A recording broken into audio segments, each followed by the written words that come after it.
আসসালামু আলাইকুম ওয়া রাহমাতুল্লাহি ওয়া বারাকাতুহু। জীবন দিয়েছেন যিনি, বিধান দেবেনও তিনি। এই সৃষ্টি যার, পৃথিবী যার, আইনও তো চলবে তার। আর সেটি যে ধরনেরই আইন হোক বা না হোক, যেটি কোরআনেও বলা আছে। কিন্তু এই কথার সাথে জাতির বিরাট একটা অংশ ভিন্ন মত, দ্বিমত অথবা অন্য মত। বিষয়গুলো নিয়ে ইসলাম আসলে কি বলে জানা দরকার, বোঝা দরকার। জানবার জন্যে, বুঝবার জন্যে আকিজ পাইবের সৌজন্যে জীবন বিধান অনুষ্ঠানে আপনাদের সকলকে স্বাগত জানাচ্ছি। আমি খালিদ সাইফুল্লাহ বকশী। আর এই বিষয়ে আমাদের সাথে কথা বলবেন এদেশের বিশিষ্ট আলেম দ্বীন, ইসলামিক স্কলার, উত্তরবাড্ডা কামিল মাদ্রাসার সম্মানিত অধ্যক্ষ ডক্টর আনোয়ার হোসেন মোল্লা আছেন আমাদের সাথে। শাইখ, স্বাগত আপনাকে। আসসালামু আলাইকুম। ওয়ালাইকুম আসসালাম ওয়া রাহমাতুল্লাহ। শাইখ, আল্লাহ তাআলা কি কোথাও বলেছেন কিনা যে আমারই আইন চলবে বা আমার আইন দ্বারাই পৃথিবী চলতে হবে? বলেছেন কোথাও? জি, অবশ্যই অবশ্যই। কোরআনে কারিমে স্পষ্ট করে বলেছেন ইনিল হুকমু ইল্লা লিল্লাহ, যে হুকুম যেটা হবে, মানে অর্ডিন্যান্স যেটা হবে, অর্থাৎ নির্দেশ যেটা আসবে, প্রজ্ঞাপন যেটা হবে, মানে অধ্যাদেশ যেটা হবে, এটা কেবল আল্লাহরই হবে। আল্লাহ ছাড়া অন্য কারো অধ্যাদেশ আল্লাহর দুনিয়াতে চলবে না। এইটাই তোমরা মেনে চলবে, এটা কোরআনে কারিমে স্পষ্ট করে বলে দেয়া হয়েছে। এমনকি এটাও বলে দেয়া হয়েছে ওমান লাম ইয়াহকুম বিমা আনজালাল্লাহু ফাউলাইকা হুমুল কাফিরুন ফাউলাইকা হুমুল ফাসিকুন ফাউলাইকা হুমুজ জালিমুন। যারা আল্লাহর দেয়া আইন অনুযায়ী, বিধান অনুযায়ী কার্যক্রম পরিচালনা করে না, তারা একবার বলেছেন ফাসিক, একবার বলেছেন জালেম, একবার বলেছেন কাফের। তো সুতরাং মুসলমানের এইটার কোনো সুযোগ নেই যে আল্লাহর আইন ব্যতীত অন্য কোনো আইনকে এনে আল্লাহর আইনের জায়গায় প্রতিস্থাপন করা। এটা ইসলামে কোনো সুযোগই নেই। আমাদের দেশে অনেক বুদ্ধিজীবী, অনেক প্রাজ্ঞ, বিজ্ঞ, অনেক সিনিয়র সাংবাদিক অথবা খুবই গুণীজন হিসেবে যারা বিভিন্নভাবে সংবর্ধিত, তারাও বহুভাবে বিভিন্ন মাধ্যমে আমরা শুনেছি তারা বলে থাকেন ইসলামী আইন ভীষণ রকম বর্বর আইন, এ যুগে অন্তত চলে না। এটা আমি দুইটা দিক থেকে বলবো। একটা হলো আপনি তাদেরকে বলেছেন তারা বুদ্ধিজীবী, তারা অনেক জ্ঞানী এবং তারা অনেকটা সম্বর্ধিত, তারা মানে সম্মানিত বিভিন্ন জায়গায়। তো ওনাদের সেই সম্মানটা বজায় রেখে আমি বলবো যে তাদের দুইটা অবস্থার কোনো একটা অবস্থা হয়, ইসলাম এবং ইসলামী আইন সম্পর্কে তাদের পর্যাপ্ত পড়াশোনা নেই। তারা যে পড়াশোনাটা করেছেন সেটা ইসলামী আইন সম্পর্কে বা ইসলাম সম্পর্কে গভীর জ্ঞান তাদের নেই, এটা একটা হতে পারে। আরেকটা হতে পারে পড়াশোনা করেছেন কিন্তু তারা ইচ্ছা করেই ভিন্নটা বলছেন, যাদেরকে জ্ঞানোপাপী বলা হয়। তারা হয় জ্ঞানোপাপী না হয় অজ্ঞ। আর এই অজ্ঞদের ব্যাপারে কোরআনে কারিমে বলা হয়েছে ওয়াইযা খাতাবাহুমুল জাহিলুনা ক্বালু সালামা। জাহেলরা যখন, অজ্ঞ যে বিষয়ে যার জ্ঞান নেই তাকেই সেই বিষয়ে অজ্ঞ বলা হয়। যদি তারা কোরআন সুন্নাহ এবং ইসলামের বিভিন্ন যে কম্পোনেন্টগুলো রয়েছে সেই কম্পোনেন্টগুলো সম্পর্কে পর্যাপ্ত জ্ঞান না থাকে, অথচ তারা ইসলাম সম্পর্কে কোনো কথা বলে, তাদের ব্যাপারে আল্লাহ বলেছেন এরকম জাহেলরা বা অজ্ঞরা যখন কোনো বিষয়ে কথা বলে তখন তোমরা পাশ কাটিয়ে যাবে, সালামা বলবে। ওয়াসবির আলা মা ইয়াকুলুনা ওয়াহজুরহুম হাজরান জামিলা। ওরা যেই কথা বলতেছে এগুলো ধৈর্য ধারণ করে তোমরা শোনো এবং কৌশলে তাদেরকে পাশ কাটিয়ে যাও, কারণ তাদের সাথে তর্কে গেলে কোনো সমাধান হবে না, তারা কোনো যুক্তি আপনার মানবে না। তো এই জন্যে তারা যে কথাটা বলছেন এটা একেবারেই মানে সর্বৈব অসত্য, সর্বৈব ভিত্তিহীন।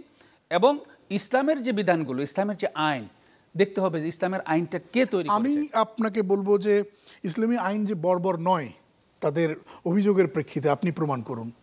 জি, আমি প্রথমত আপনি যুক্তিটা বুঝেন, আমরা পরে প্রায়োগিক প্রমাণটা দেব।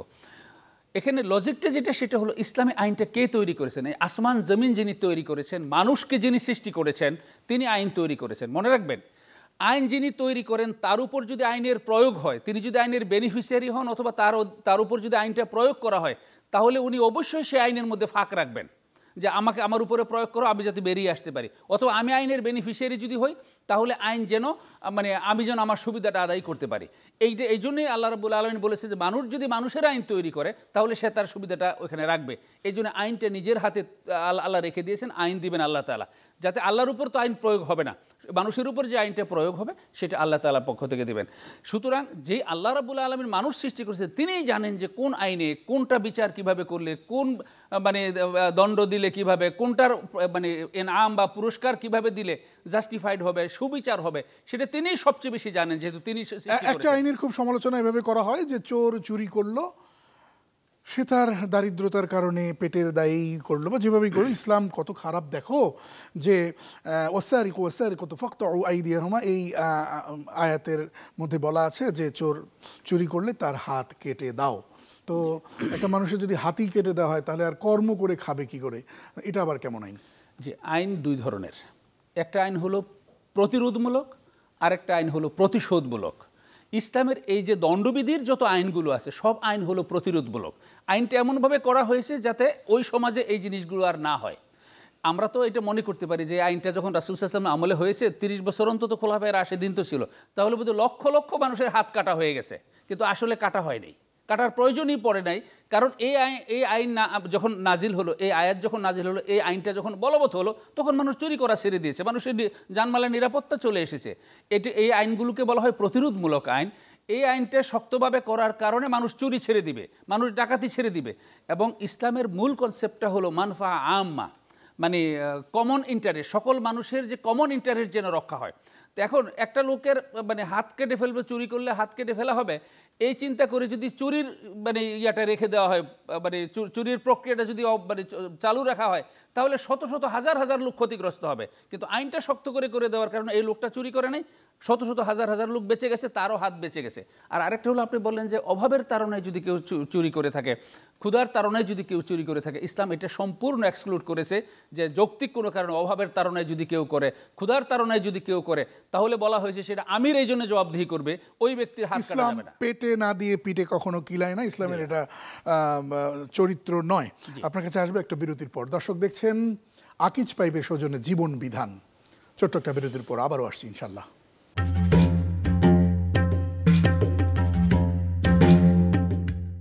স্বাগত আরেকবার, সাথে থাকবার জন্য অসংখ্য ধন্যবাদ। দর্শক দেখছেন আকিজ পাইপের সৌজন্যে জীবন বিধান। আজ আমরা কথা বলছি ইসলামী আইন কি বর্বর, অনেকে তো বর্বর বলে থাকেন। শায়েখ আছেন আমাদের সাথে, ডক্টর আনোয়ার মোল্লা। আপনি চমৎকার করে বলছেন। আর একটা আয়াত যদি নিয়ে আসি, আযযানিয়াতু ওয়াযযানি ফাজলিদু কুল্লা ওয়াহিদিম মিনহুমা মিয়াতা জালদা। এই যে নারীরা যদি, নারী পুরুষ যদি জিনায় লিপ্ত হয়, আর তারা যদি উভয়ই বিবাহিতা থাকবার পরেও যদি এরকম পরকীয়ার মাধ্যম দিয়ে এই ঘটনাটি ঘটায়, তাহলে তাদেরকে একেবারে সংগ্রেসার শেষ করে দেওয়া হয়। এটাকেও বর্বর বলা হয়ে থাকে। যে এখন আর এটা বলা হয় না, কারণ আমাদের দেশেও কিন্তু এই মানে ধর্ষণ বা এই জাতীয় মানে অপরাধের জন্য সর্বোচ্চ শাস্তি করা হয়েছে, মৃত্যুদণ্ড পর্যন্ত বহাল রাখা হয়েছে। এটা একসময় বলা হতো, এটাও উদ্দেশ্যমূলকভাবে বলতো। এটাও একটা প্রিভেন্টিভ মেজার, এই আইনটাও প্রতিরোধমূলক ব্যবস্থা। এই আয়াত নাজিল হওয়ার পরে মানুষের ধর্ষণ কমে গেছে। আরব সমাজে কি পরিমাণ যে নারীরা মানে অবহেলিত ছিল এবং নির্যাতিত ছিল, নিগৃহীত ছিল ইসলাম আসার আগে যে কি পরিমাণ তারা নিরাপত্তাহীনতায় ভুগেছে, কারো মানে ইজ্জত আবরুর কোনো হেফাজত ছিল না। কিন্তু যখন এই আইনটা করে দেয়া হলো, মেয়েরা খোলা মানে আকাশের নিচে তারা ঘুরে বেড়াতে পারছে, তাদেরকে কেউ, রাসূল সাল্লাল্লাহু আলাইহি ওয়াসাল্লাম হাদিসে এটাও বলেছেন যে আলহামদুলিল্লাহ এরকম একটা সময় আসবে যে মানে সানা থেকে হাজারা মাউত পর্যন্ত একজন সুন্দরী মহিলা একাকী রাতের অন্ধকারে হেঁটে যাবে, হিংস্র জীবজন্তুর ভয় ছাড়া অন্য কোনো ভয় তার অন্তরে থাকবে না। সেই সুফলটাই কিন্তু মুসলমানগণ পেয়েছেন। সুতরাং এইটা একটা দুইটা কেস হয়তো মানে প্রিভেন্টিভ মেজার হিসেবে নিয়েছে, প্রতিরোধমূলক হয়তো নিয়েছে, কিন্তু এই আইনটা হওয়ার কারণে হাজার হাজার লক্ষ লক্ষ নারীরা তাদের ইজ্জত আবরু হেফাজত করতে পারছে। এবং এটার দাবি তো আমাদের দেশে উঠেছে। কেন উঠেছে? এটার প্রয়োজন আছে বলেই উঠেছে। এবং অতি সম্প্রতি আমরা এখানে গিয়েছি, যেখানে গিয়েছি 1400 বছর আগে ইসলাম যেখানে গিয়েছে, আমরা মাত্র অতি সম্প্রতি সেখানে আমরা খাই, অনেক দেরিতে খাই। আমরা পাশ্চাত্যকে আগে দেখি তারা কত দূর, সেই পথেই আমরা চলি।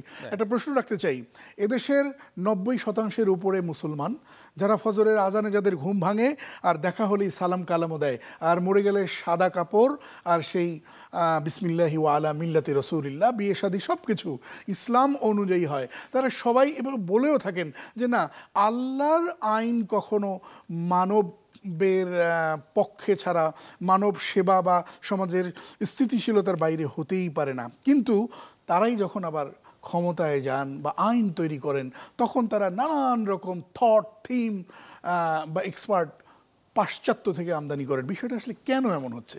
এটা দুইটা দিক থেকে আমি বলবো। প্রথমত আমাদের যে আমাদের এই উপমহাদেশের কথা বলি, অথবা আমাদের থার্ড ওয়ার্ল্ডের যে সমস্ত কান্ট্রিগুলো আছে, যেগুলো একসময় কলোনি ছিল, তো এই কলোনিয়াল অবস্থা থেকে মুক্ত হওয়া যে সমস্ত স্বাধীন রাষ্ট্রগুলো আছে, এই রাষ্ট্রগুলোর যে রাষ্ট্রীয় কাঠামো এবং সামাজিক কাঠামো যেটা গড়ে উঠেছে, সেটা কিন্তু পাশ্চাত্য থেকে নেয়া।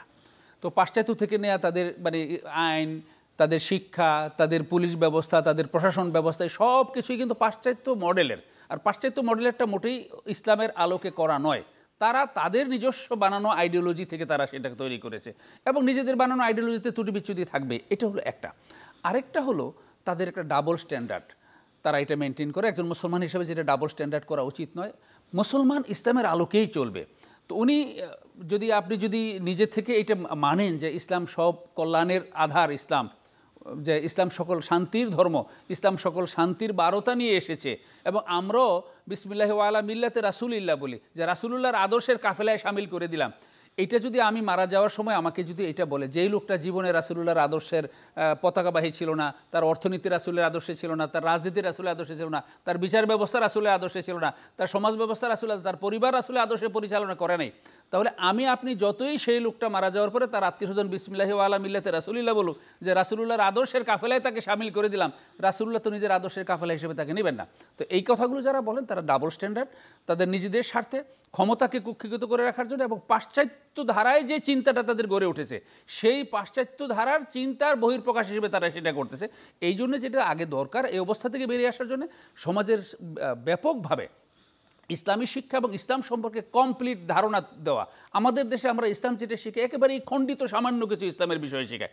ইসলামের যে পররাষ্ট্রনীতি রয়েছে, ইসলামের যে সামাজিক নীতি রয়েছে, ইসলামের যে বিচার ব্যবস্থা রয়েছে, ইসলামের যে আইন আদালত রয়েছে, এগুলো কিন্তু আমরা মোটেই শিখাই না। ফলে ওই বিষয়গুলো আমরা পাশ্চাত্যতে নিয়ে একটা কথা বলে খুব ঠেকিয়ে দেবার চেষ্টা করা হয়। হুজুর, কোন দেশটা এভাবে চলে বলেন তো? না, কোনোটাই চলে না, কোনোটাই চলে না। এবং তথাকথিত গণতন্ত্রের মাধ্যমেও যে রাষ্ট্র চলতেছে, একটা দেশেও তো শান্তি নেই। তো তাই বলে কি আমরা শান্তির জন্য চেষ্টা করব না? ইসলামের মূল স্পিরিট যেটা, আমাদের মূল মেথড হলো, আমাদের মেথড রাসূল সাল্লাল্লাহু আলাইহি ওয়াসাল্লাম বিদায় হজের ভাষণে বলে গেছেন, তারাকতু ফীকুম আমরাইন লান তাদিল্লু মা তামাসসাকতুম বিহিমা কিতাবাল্লাহি ওয়া সুন্নাত রাসূলিহ। আমি তোমাদের জন্য দুটো জিনিস দিয়ে যাচ্ছি, যতদিন এই দুটো জিনিসকে মজবুতভাবে আঁকড়ে ধরবে, তামাসসুক মানে হলো খুব শক্তভাবে ধরা, যে ততদিন পর্যন্ত তোমরা পথভ্রষ্ট হবে না, গোমরা হবে না, লক্ষ্যচ্যুত হবে না, কক্ষচ্যুত হবে না। একটা হলো আল্লাহর কিতাব পবিত্র কোরআন, আর একটা হলো রাসূলের সুন্নাহ। আমাদের মূল মানদণ্ড কিন্তু এই দুইটাই, এই দুইটা আমাদের ধারণ করতে হবে। এখন এই দুইটা বর্তমান পৃথিবীর কোনো মুসলিম কান্ট্রি এই দুইটাকে মানে সক্রিয়ভাবে শতভাগ তারা ধারণ করতে পারে নাই বলে ইসলামী সুফল তারা পাচ্ছে না। মানে অন্য কেউ পাচ্ছে না বলে আমি কি চেষ্টা করব না? আমি তো চেষ্টা করে দেখবো যে আমি যেন তার সুফল পেতে পারি। জি দর্শক, কথা তো ছিল আপনার কথা শুনিব, কথা তো ছিল জনতার কথা শুনব, কথা ছিল দেশের মানুষের পালস বুঝেই তা করবার চেষ্টা করব। কিন্তু সেই আজান শুনে তাকবীর দেই, পাশ্চাত্যের আজান, আর বন্ধু দেশ নামক প্রত্যাশার সেই আজানের জবাব দিয়েই চলছি যুগের পর যুগ। সময় এসছে নিজেদের কথা শুনবার, আপন কথা শুনবার, জনতার কথা শুনবার। আল্লাহ তাআলা তৌফিক দান করুন দায়িত্বশীলদের, আমিন। ডক্টর আনোয়ার হোসেন মোল্লা, অনেক ধন্যবাদ আপনাকে। জি, আপনাকেও ধন্যবাদ। দর্শক, সেই সাথে ধন্যবাদ জানাচ্ছি আপনাদেরকেও যারা এতক্ষণ দেখছিলেন আকিজ পাইবের সৌজন্যে জীবন বিধান। আসসালামু আলাইকুম ওয়া রাহমাতুল্লাহি ওয়া বারাকাতুহু।